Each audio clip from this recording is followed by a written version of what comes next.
Economic development and growth are crucial for the prosperity of any nation. It involves the creation of jobs, the expansion of industries, and the improvement of living standards. Investment in infrastructure, education, and innovation is critical for sustained economic growth. Governments and private entities must work together to achieve this goal. A thriving economy can bring numerous benefits such as reduced poverty, increased trade, and foreign investment. It can also contribute to political stability, social development, and environmental sustainability.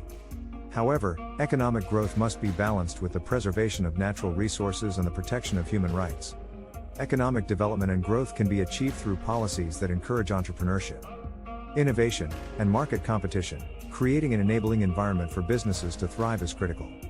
Investing in research and development can lead to new products and services that can drive economic growth. In conclusion, economic development and growth are essential for the progress and well-being of any nation. It requires the collective efforts of governments, businesses, and individuals to achieve sustainable growth and prosperity. Thanks for watching.